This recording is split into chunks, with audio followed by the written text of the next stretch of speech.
The morning rain had turned Omaha's sidewalks into mirrors, reflecting a world that seemed both familiar and strange to Warren Buffett as he walked toward his favorite diner. At 83, he still preferred the worn linoleum floors and cracked vinyl booths of Murphy's Corner Cafe to the polished marble of corporate dining rooms. There was something honest about a place that didn't pretend to be more than it was. He pushed through the glass door, its bell announcing his arrival with the same tired chime it had made for 30 years. The familiar scent of coffee and bacon. Grease wrapped around him like an old sweater, but today something felt different. The young man behind the counter, tall, thin, with dark circles under his eyes that spoke of too many sleepless nights, was studying him with an expression Warren couldn't quite place. "Mr. Buffett." The young man's voice carried a tremor, not of nervousness, but of something deeper, recognition mixed with disbelief. Warren approached the counter slowly, his weathered hands already reaching for his wallet. "Just coffee, black, and maybe one of those apple turnovers if they're fresh." The young man, his name tag read David, didn't move to pour the coffee. Instead, he reached beneath the register and pulled out a familiar brown leather wallet, worn smooth at the edges from decades of use. "I believe this belongs to you," David said quietly. Warren's hand instinctively went to his back pocket, finding only fabric. He looked at the wallet in David's hands, then at the young man's face, and felt something shift in the morning air around them. "Where did you find it?" Warren asked, accepting the wallet with careful hands. "Bus stop on Dodge Street. Last night, around 11. David's eyes never left Warren's face. "I was walking home from my second job, dishwasher at the Italian place on Harney. I almost didn't see it, wedged between the bench and the garbage can." Warren opened the wallet, checking its contents. Everything was there: his driver's license, credit cards, the $43 in cash he always carried, and the small, faded photograph of his late wife, Susie, that he kept tucked behind his insurance card. A photograph that had been his anchor through decades of board meetings and shareholder letters. A reminder of what truly mattered when the numbers threatened to become more important than the people they represented. "Nothing missing," Warren observed, looking up at David with new interest. "You could have taken the cash. $43 might not sound like much to some people, but it wasn't mine," David finished quietly. "My grandmother always said that how you behave when nobody's watching is who you really are." Something in the young man's voice, a familiar weight of loss perhaps, made Warren pause. He studied David's face more carefully, noting the determined set of his jaw beneath the exhaustion, the way his shoulders carried themselves with dignity, despite the grease-stained apron, and the economy of his movements that spoke of someone who had learned not to waste anything, including energy. "Your grandmother sounds like she was a wise woman," Warren said. "She was." David's smile was brief but genuine. "Raised me after my parents died in a car accident when I was 12. She passed 2 years ago. Lung cancer. Medical bills took everything we had, including the house she'd owned for 40 years. The words hung in the air between them, not spoken with self-pity, but with the matter-of-fact acceptance of someone who had learned that life's hardest lessons often came without warning or explanation. Warren felt a familiar tightness in his chest, the same feeling he'd experienced whenever he encountered stories of good people caught in circumstances beyond their control. "I'm sorry for your loss," Warren said, and meant it.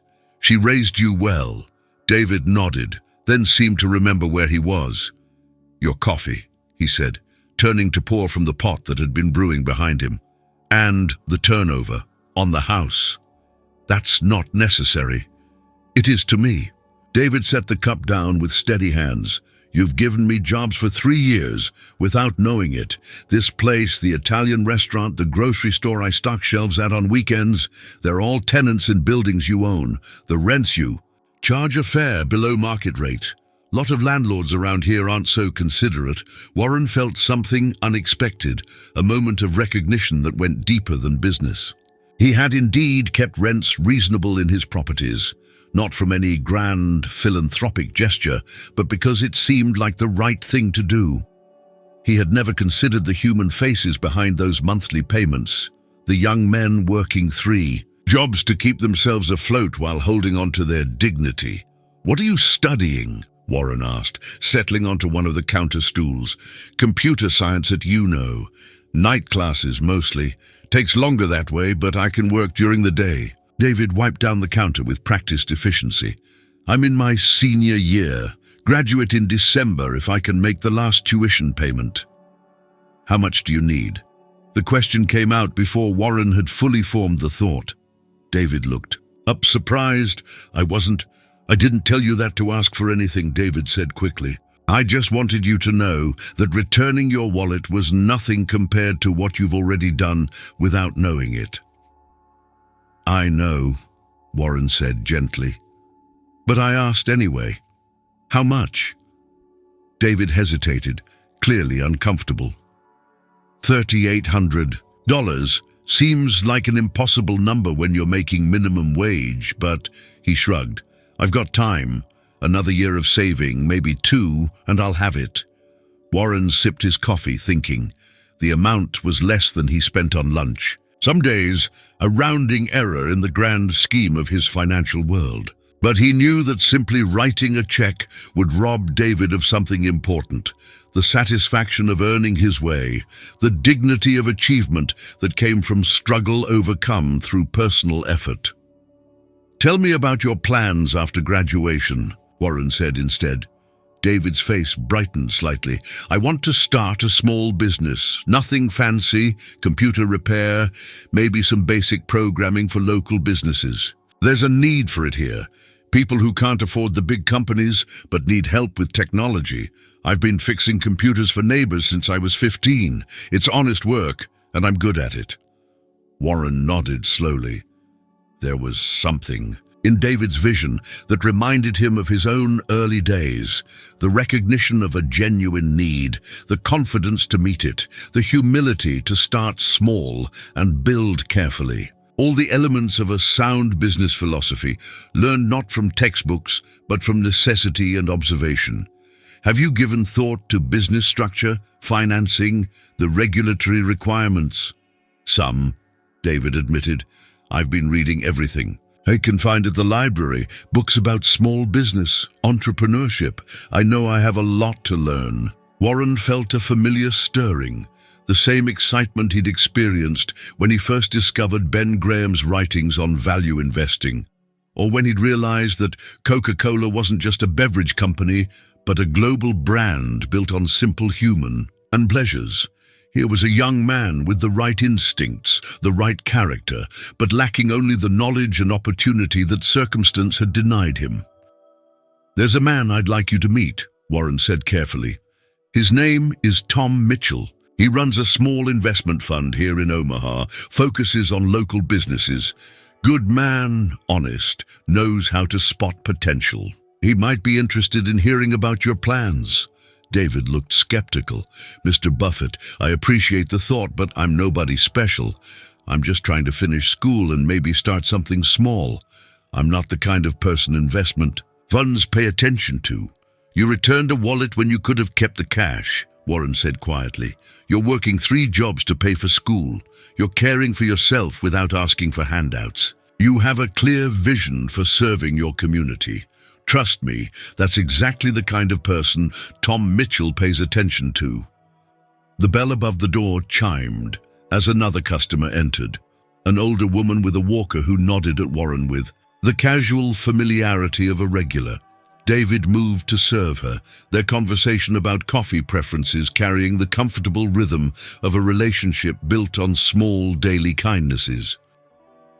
Warren watched the interaction, noting how David automatically reached for the woman's favorite mug, how he asked about her grandson's baseball game, how he steadied her arm as she navigated back to her usual booth.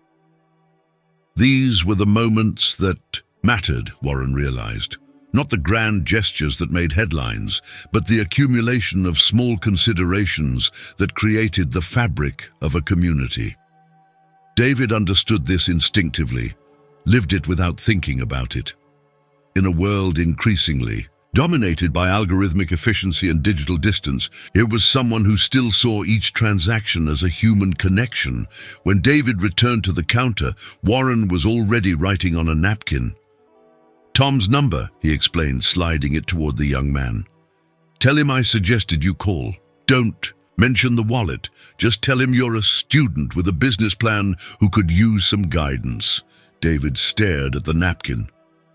"Why are you doing this?" Warren was quiet for a long moment, watching steam rise from his coffee cup. How could he explain that success, real success, wasn't just about accumulating wealth, but about recognizing the moments when you could help others accumulate something more valuable? Opportunity, dignity, hope. How could he convey that in David's simple act of returning a lost wallet, he had seen reflected all the values that had truly mattered in his own life? "Years ago," Warren said finally, "when I was about your age, I was sitting in a classroom at Columbia University, listening to a professor named Ben Graham talk about investing. I didn't have much money then, certainly not enough to impress anyone, but Professor Graham saw something in me that I didn't even see in myself. He gave me a chance, taught me principles that changed my life, not just about money, but about character, about doing the right thing even when nobody's watching." He paused, looking directly at David. "Last night you did the right thing when nobody was watching. That tells me everything I need to know about your character. The rest is just details." David's eyes were bright with something that might have been tears, but his voice was steady. "I don't know how to thank you." "Don't thank me yet," Warren smiled. "Thank me when you're running your own successful business and helping other young people the way Tom Mitchell might help you. That's how gratitude works best. It gets passed forward." Warren finished his coffee and stood to leave, leaving a $10 bill on the counter for his $2 breakfast. As he reached the door, David's voice stopped him. "Mr. Buffett, your wallet. I want you to know that I looked at your driver's license to make sure I got it back to the right person. But I also saw the photograph of your wife. She looked like she was laughing at something you'd just said."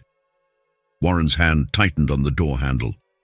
The photograph David had seen was taken 40 years ago at a county fair in Nebraska, just after he'd won Susie, a stuffed elephant, by knocking down milk bottles with a baseball. She had been laughing at his victory dance, delighted not by the prize, but by his boyish enthusiasm for such a simple accomplishment. "She was," Warren said, quietly, not turning around. "She was always laughing at something I'd said, even when it wasn't particularly funny." "She looked happy," David said, "really happy, like she knew something good that the rest of the world was still figuring out." Warren smiled, feeling the familiar ache of loss mixed with the comfort of being understood. She did know something. Good. She knew that the best investments aren't the ones that make you rich, they're the ones that make you human. He pushed through the door into the morning light, leaving David with the napkin, the phone number, and a story that would change both their lives in ways neither could yet imagine. 3 months later, Warren received a letter at his office. It was handwritten on simple white paper, the kind sold at grocery stores, not the expensive stationery that usually crossed his desk. The return address showed an apartment complex on the south side of Omaha.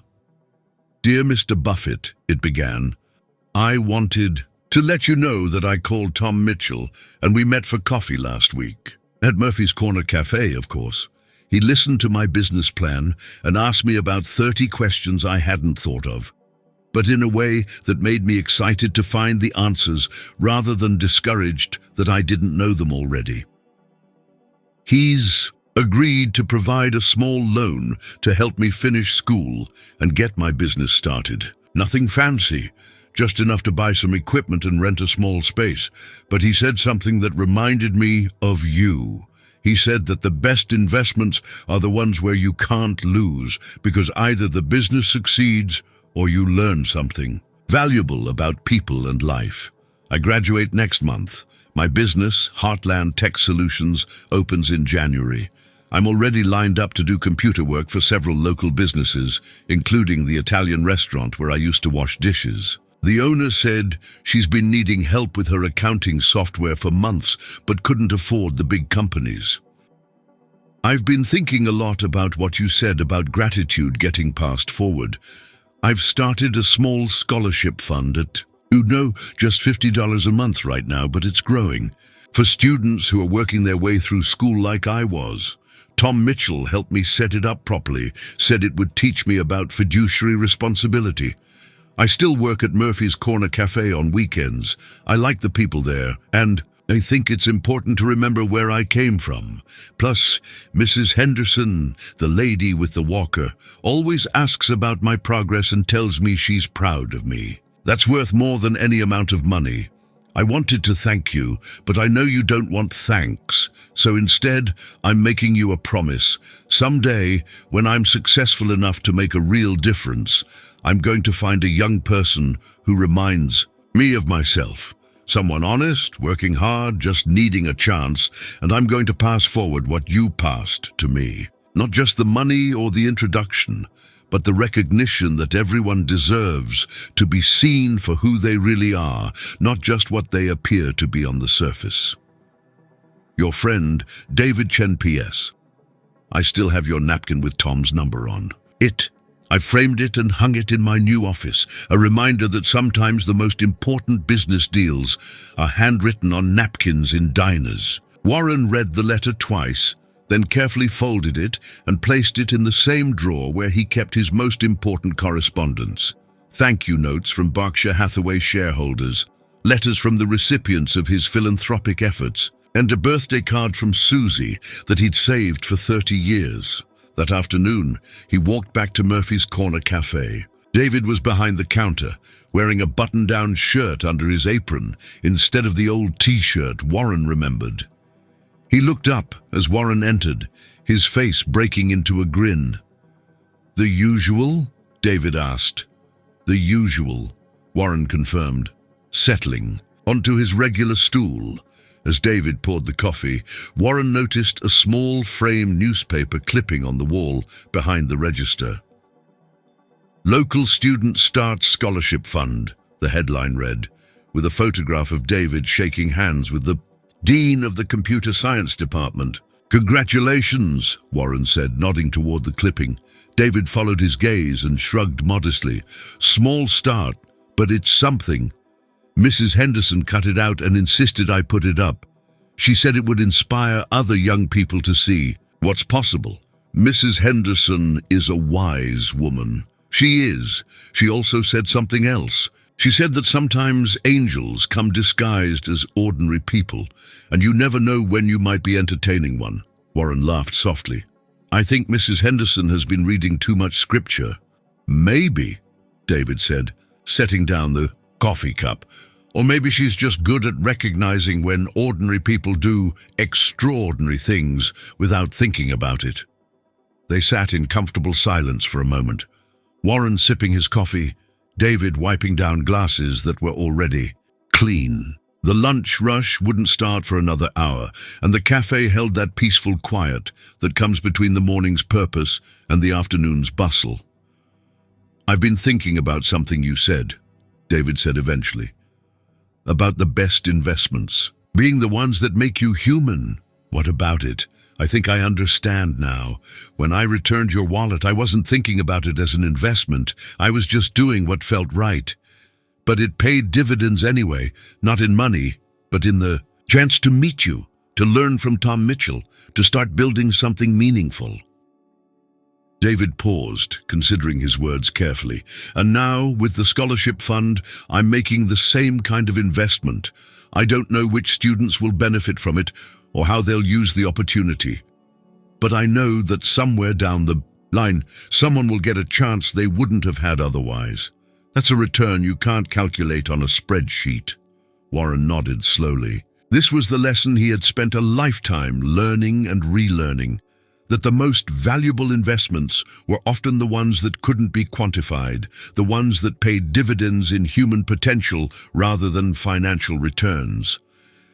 David had grasped this truth intuitively, perhaps because his own life had been shaped by the kindness of strangers and the accumulated small generosities of a community that cared for its own. "You know," Warren said, "I've been investing for more than 60 years. I've seen companies rise and fall, fortunes made and lost, entire industries transformed by technology and changing tastes. But the investments that have brought me the most satisfaction aren't the ones that made the most money. They're the ones that help people build better lives." He paused, thinking of the countless entrepreneurs he had backed over the years, not because their business plans were perfect, but because their character was sound. There's a young woman in Lincoln who started a bakery with a loan from one of our subsidiary companies. She employs 12 people now, all of them single mothers, who needed flexible hours to care for their children. Her business plan wasn't sophisticated. She literally wrote it on notebook paper, but her heart was in the right place. And there's a man in Grand Island who used a small investment from us to buy the farm where he'd worked as a hired hand. For 20 years, he's not making anyone rich, but he's feeding his community and teaching his son that honest work has dignity. That's worth more than any stock option.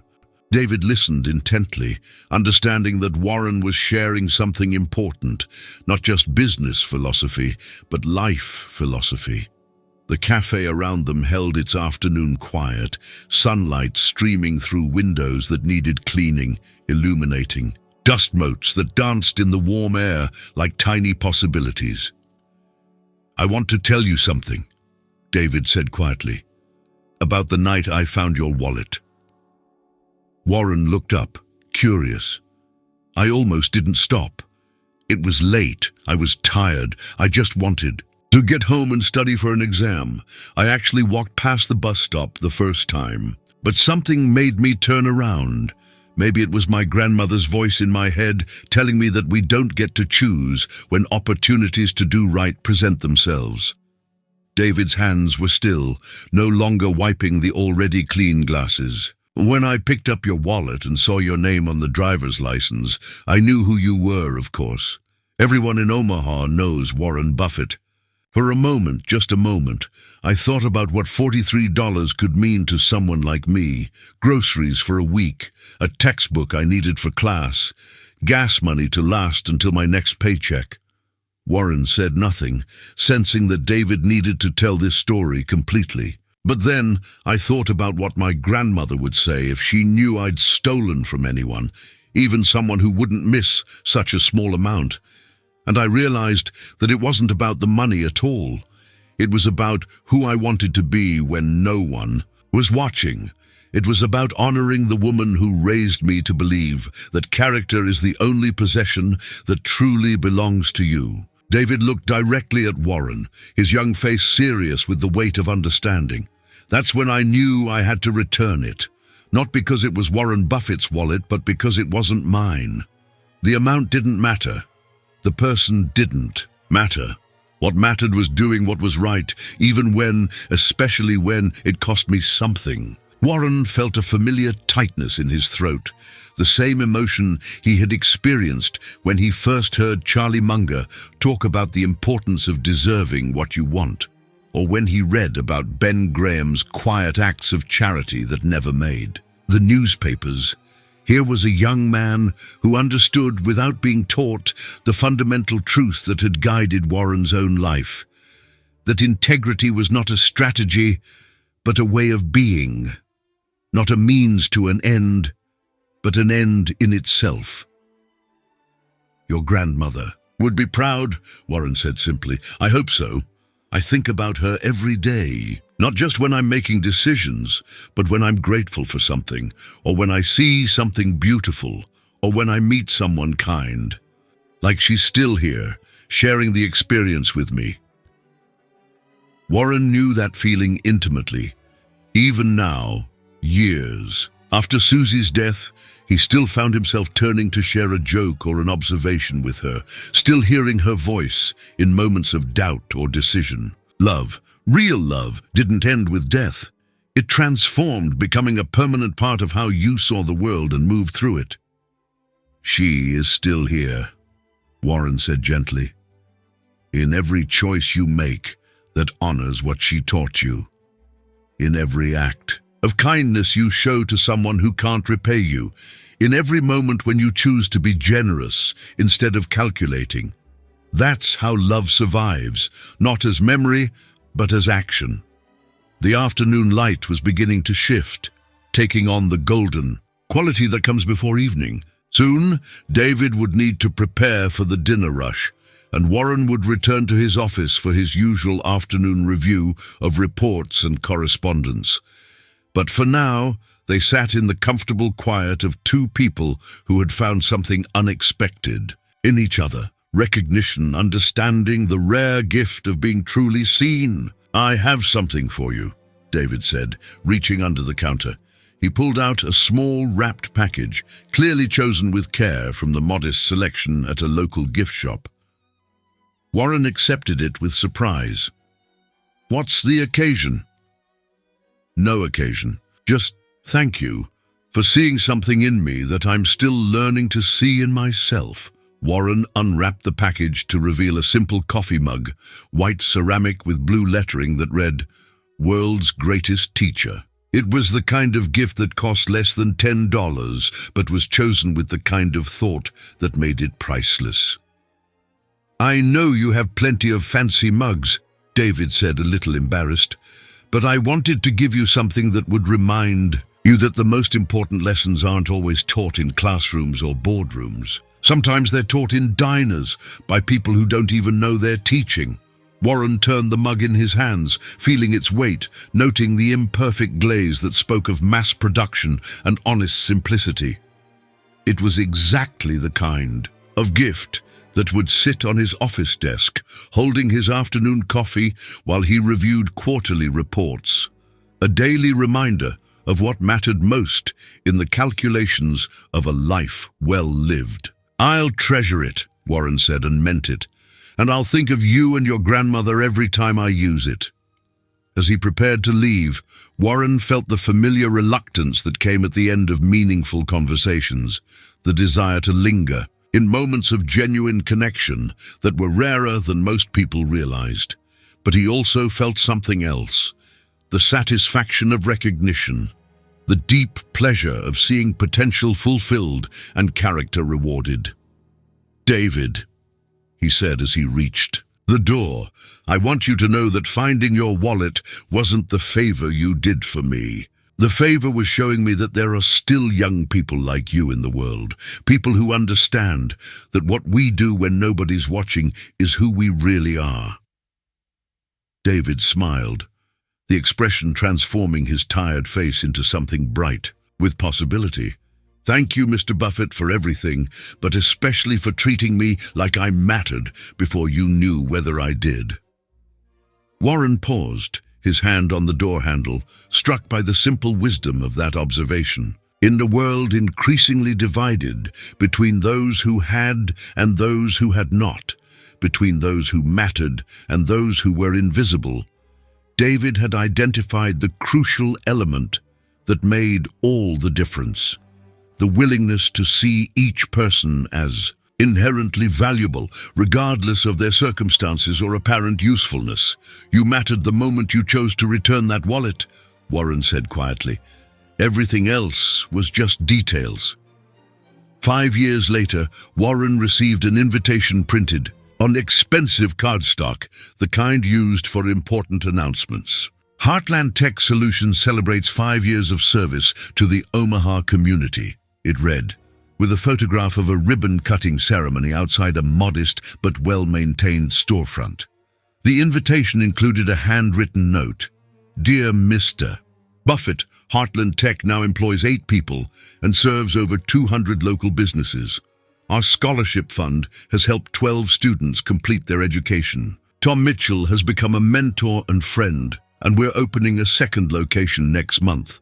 Mrs. Henderson, now 86, still comes to Murphy's Corner Cafe every morning and always asks about you. She says to tell you that angels come in, all disguises, but the best ones wear ordinary faces and do extraordinary things without thinking about it. Your friend always, David Chen. Warren smiled, filing the invitation with the other correspondence he kept in his special drawer. That afternoon, he walked to Murphy's Corner Cafe, carrying the coffee mug David had given him years earlier. The same bell announced his arrival. The same scent of coffee and honest food filled the air. A young woman behind the counter looked up as he entered, her face brightening with recognition. "Mr. Buffett, David said you might come by today. I'm Maria. I manage the cafe now. David owns it, but he still works here every weekend. Says it keeps him grounded." Warren settled onto his usual stool, noting the changes that success had brought to the small restaurant. The vinyl booths had been reupholstered, the floor refinished, the menu expanded. But the essential character of the place remained unchanged. Still honest, still welcoming, still a place where people mattered more than profit margins. "Coffee, black," Warren said, "and if you have any of those apple turnovers." Fresh from the oven, Maria smiled, pouring coffee into his mug, the same mug David had given him, which he now brought with him on his weekly visits. "David will be sorry he missed you. He's at the new location, training the staff, but he left something for you." She handed him an envelope with his name, written in David's careful handwriting. Inside was a single photograph. David shaking hands with a young Latina woman in a graduation cap and gown, both of them beaming with pride and accomplishment. On the back, David had written, "Elena Rodriguez, the first recipient of the Heartland Scholarship, graduated with honors in computer engineering. She starts work next week at a tech company in Lincoln. She asked me to tell you that kindness is the only investment that never loses value. I thought you'd want to know that your investment in me is still paying dividends." Warren studied the photograph, seeing in Elena's face the same determined hope he had recognized in David's eyes years earlier. The cycle continued. Kindness passed forward. Opportunity creating more opportunity, human potential realized through the accumulated small generosities of people who understood that success was meaningless unless it lifted others. Mrs. Henderson shuffled through the door, moving more slowly than Warren remembered, but still carrying herself with the dignified independence of someone who had never asked for what she couldn't give in return. She made her way to her usual booth, accepting Maria's assistance with the grace of someone who understood that allowing others to help was itself a form of generosity. "Mr. Buffett," she called across the cafe, her voice still strong despite her years, "come sit with an old lady for a moment. I have something to tell you." Warren carried his coffee to her booth, settling across from her with the careful attention he gave to all of life's unexpected conversations. Mrs. Henderson's eyes were bright with intelligence and something that might have been mischief. "I know what you did for that boy," she said without preamble. "David, not the money, though that was good of you, but the seeing, the recognizing. Do you know what that means to someone like him? Someone who's been invisible his whole life?" Warren sipped his coffee, waiting for her to continue. "I've been watching people for 86 years, Mrs. Henderson said, and I've learned that most folks go through life without ever being truly seen. They're judged by their clothes, their job, their address, their bank account. But you saw David for who he really was, not what he appeared to be. That's a rare gift, Mr. Buffett, rarer than money." She leaned forward slightly, her weathered hands folded on the table. "My late husband used to say that some people are givers and some are takers, and you can usually tell which is which by watching how they treat people who can't do anything for them in return." David returned your wallet when he could have kept the money. You helped David when you didn't need to. That tells me everything I need to know about both of you." Warren felt the familiar humility that came when someone recognized truth he hadn't fully acknowledged himself. "David helped himself," he said quietly. "I just made an introduction." Mrs. Henderson's laugh was soft but knowing. "Oh, honey, you did much more than that. You gave him something he'd never had before. The experience of being valued by someone whose opinion mattered. You treated him like he was worth investing in before he'd proven he was. That changes a person, makes them believe they might actually deserve the good things that happen to them." She reached across the table and patted Warren's hand with fingers that felt like paper but carried the strength of someone who had spent a lifetime caring for others. "That's what angels do, you know. They don't just help. They make people believe they're worth helping." As Warren walked home that evening, Mrs. Henderson's words stayed with him, mixing with the golden light of late afternoon and the familiar rhythm of his footsteps on sidewalks he had known for decades. The city around him was changing. New businesses, younger faces, technologies that would have seemed impossible when he first started investing. But some things remained constant. The human need to be seen, to matter, to contribute something meaningful to the ongoing story of their community. He thought about David, now a successful businessman and community leader, still working weekends at the cafe that had been his launching pad.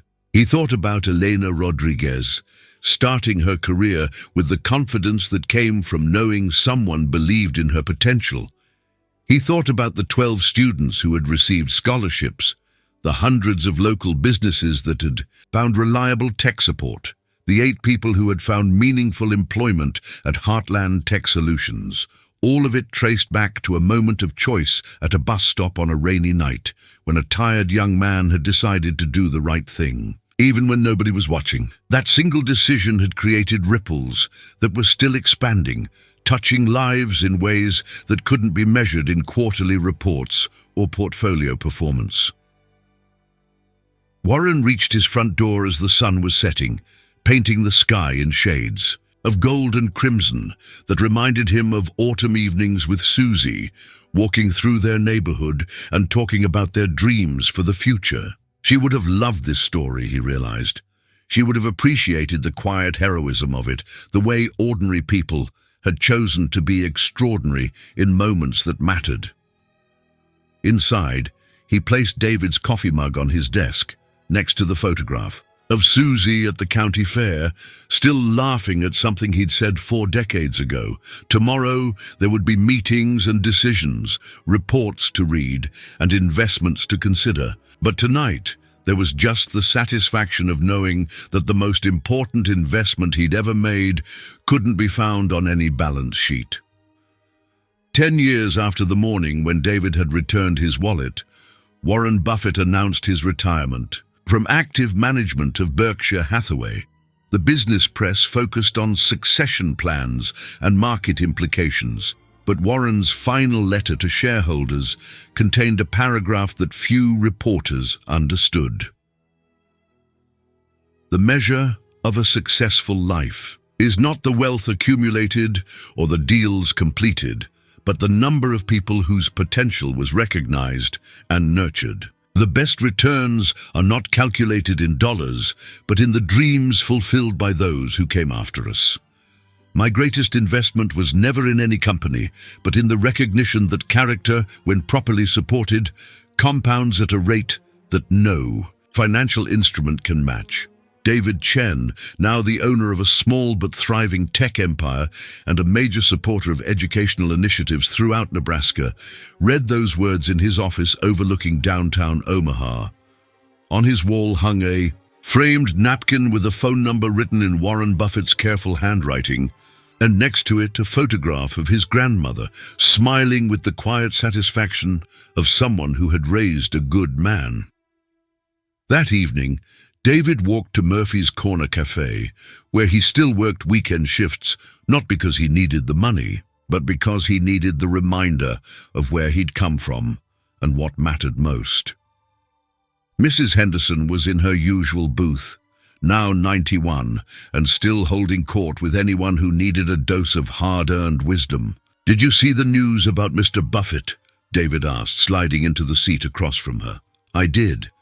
Mrs. Henderson's eyes twinkled with something that might have been pride. "Sounds like he's learned what some of us have known all along, that the richest people are the ones who make other people rich in ways that matter." She reached across the table and patted David's hand, a gesture she had repeated thousands of times over the years with children and grandchildren, customers and friends, anyone who needed the simple human connection of being touched with kindness. "You know what I think?" she said. "I think some investments don't show returns on paper, only in people." David smiled, recognizing the echo of words Warren had spoken years earlier. The truth was timeless, passed from one generation to the next. By those who understood that wealth, real wealth, was measured not in what you accumulated, but in what you gave away, not in what you achieved, but in what you made possible for others. Outside, Omaha settled into another evening, its streets filled with people heading home from jobs that paid the bills, students heading to libraries and night classes, young families sharing simple meals and dreams of better tomorrows. It was an ordinary city filled with extraordinary people, most of whom would never make headlines or build fortunes, but all of whom contributed something essential to the ongoing story of their community. In his downtown office, Warren Buffett turned off his desk lamp and prepared to leave for the day. On his desk, David's coffee mug sat empty, still carrying the faint aroma of the afternoon's last cup. Next to it lay a stack of letters from scholarship recipients, each one a testament to the continuing ripple effects of that rainy night 10 years ago when a young man had chosen character over convenience. The elevator carried him down to the lobby in familiar silence, past walls lined with photographs of handshakes and ceremonies, mergers and acquisitions that had built one of the world's most successful companies. But Warren's thoughts weren't on the deals that had made headlines. They were on the quieter transactions, the investments in human potential that never appeared in annual reports, but had generated returns that would compound for generations.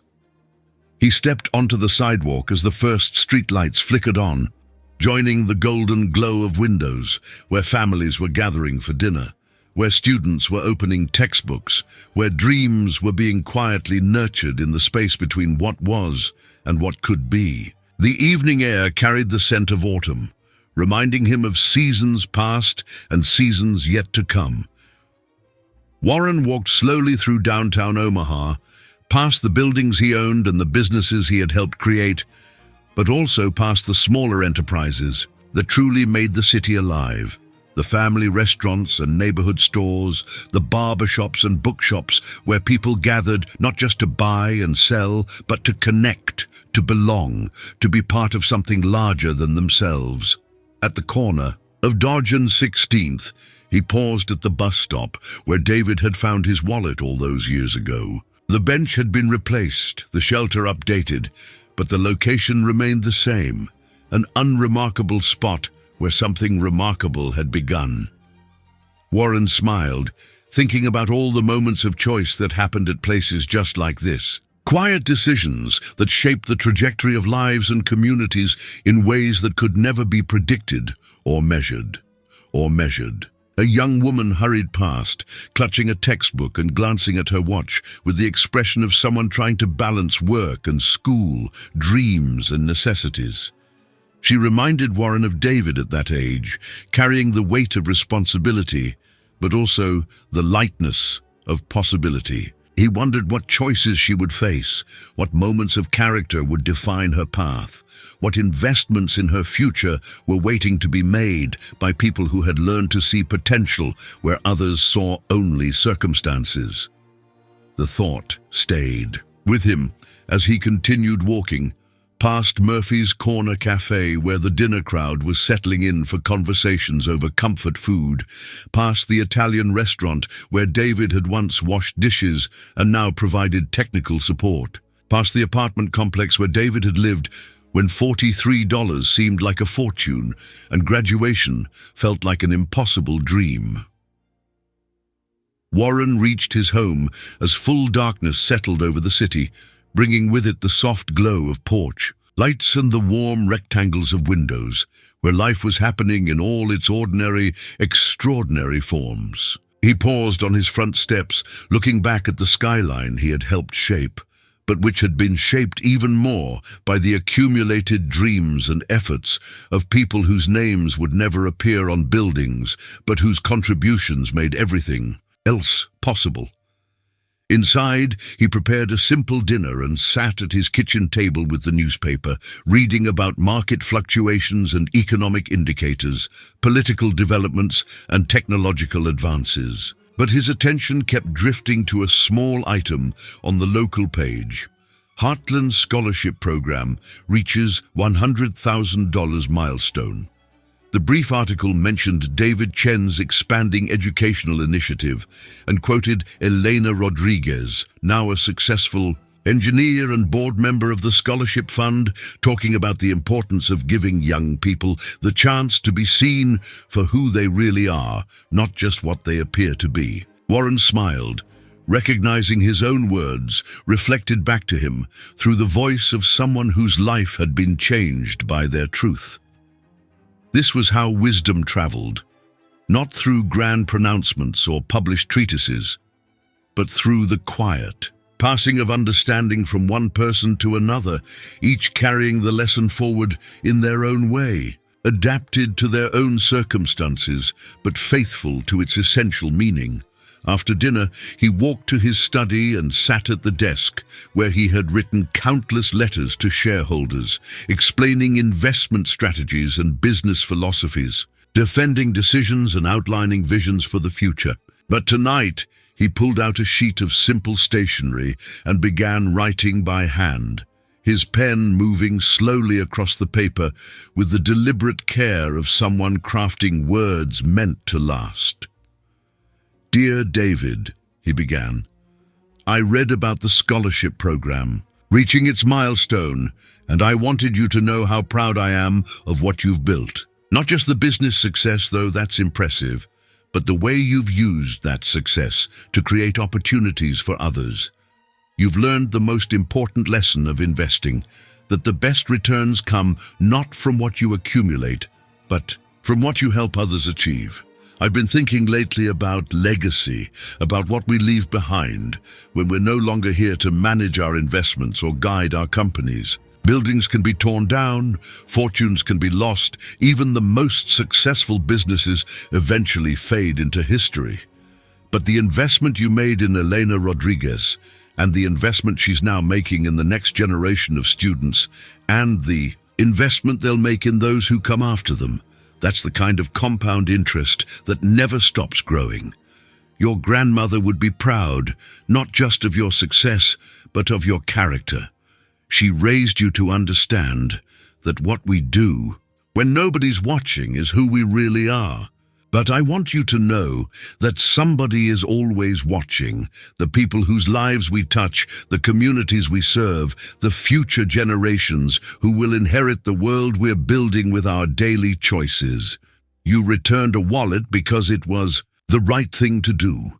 That simple act of honesty created a chain of events that has now touched hundreds of lives. It reminds me that we never know which of our actions will turn out to be the most important, which small kindness will generate the greatest return, which moment of character will define not just our own legacy, but the legacy of everyone who comes after us. Thank you for teaching me that the most valuable investments can't be calculated on spreadsheets. Thank you for showing me that integrity is not just a moral choice, but a practical strategy for building a life worth living. Thank you for proving that there are still young people in the world who understand that success means nothing unless it lifts others. Your friend always, Warren. He sealed the letter in an envelope and set it aside to mail the next morning. Then, he sat quietly in his study, surrounded by the books and papers that documented a lifetime of learning about markets and money, competition, and strategy. But the most important lessons weren't contained in any of those volumes. They were written in the stories of people like David and Elena, Mrs. Henderson and Tom Mitchell, all the individuals who had chosen to see each other as fully human, deserving of respect and opportunity regardless of their apparent circumstances. Warren thought about the young woman he had seen at the bus stop, hurrying to class with her textbooks and her dreams. Somewhere in the city, she was probably studying by the light of a desk lamp, preparing for exams that would determine her future, working toward goals that seemed both necessary and impossible. He hoped that somewhere along her path, she would encounter someone who would see her potential and help her realize it. Someone who would invest in her future, not because it was profitable, but because it was right. The cycle would continue, as it always had, as it always would. Each generation would face its own challenges and opportunities, its own moments of choice between character and convenience, between seeing others as fully human or reducing them to their apparent usefulness. And in those moments, the lessons would be passed forward, sometimes through grand gestures, but more often through simple acts of recognition and respect, the quiet investment of one person in another's potential. Warren turned off the lights in his study and prepared for bed, carrying with him the satisfaction that comes from a life lived in service to something larger than oneself. Outside his window, Omaha settled into sleep, its streets quieting but never fully empty, its people resting but never fully still, its dreams continuing to grow in the darkness like seeds waiting for morning light.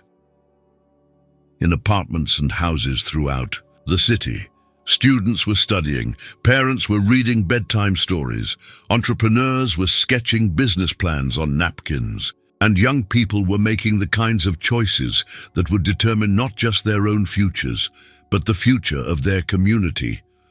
Some were choosing honesty when dishonesty would be easier. Some were choosing generosity when selfishness would be more profitable. Some were choosing to see the humanity in others when indifference would be more comfortable. And in each of those choices lay the seed of another story, another chain of events that would ripple forward through time, touching lives in ways that could never be predicted or measured, but would always matter more than any financial calculation. Warren closed his eyes, thinking one last time about the rainy night when a tired young man had found a lost wallet and chosen to return it instead of keeping the cash. Such a small decision, made in a moment when no one was watching, when character was the only witness. But from that single choice had grown a network of relationships and opportunities, a web of investment and return that had enriched not just individual lives, but an entire community. The best investments, Warren reflected as sleep began to claim him, were indeed the ones that couldn't be found on any balance sheet. They were measured not in dollars, but in dreams fulfilled, not in profits, but in potential realized, not in what was accumulated, but in what was made possible for others. Tomorrow would bring new opportunities to invest in human potential, new chances to see beyond appearances to the character beneath, new moments when the choice between self-interest and service would determine the direction of someone's life. And in each of those moments, the lesson would be the same. The true wealth lay not in what you could get, but in what you could give, not in what you could achieve, but in what you could help others achieve. Some investments, Warren knew as he drifted towards sleep, don't show returns on paper, only in people. And those were always the investments that mattered most. The ones that compounded not in bank accounts, but in human hearts, generating returns that would continue growing long after the investor had gone, creating wealth that could never be measured, but would always endure. In the quiet darkness of his bedroom, with the city sleeping peacefully around him and the memory of Susie's laughter still echoing in his heart, Warren Buffett smiled one last time. The wallet had been returned, the lesson learned, the investment made. And somewhere in the city, the next generation was already making the choices that would determine what kind of world they would build together. He never needed applause. He just wanted the silence to feel full, to feel full. If this story reminded you that small acts of honesty can lead to life-changing outcomes, like this video and subscribe to Panorama Legacy. Each view helps us share more stories that matter, quietly, deeply, and truthfully. Leave a comment and tell us, what would you have done if you found that wallet, and what part of this journey moved you the most? And if you're ready for another story where a simple choice rewrites an entire future, click on the next video on your screen, because sometimes the greatest rewards belong to those who choose integrity, even when no one's watching.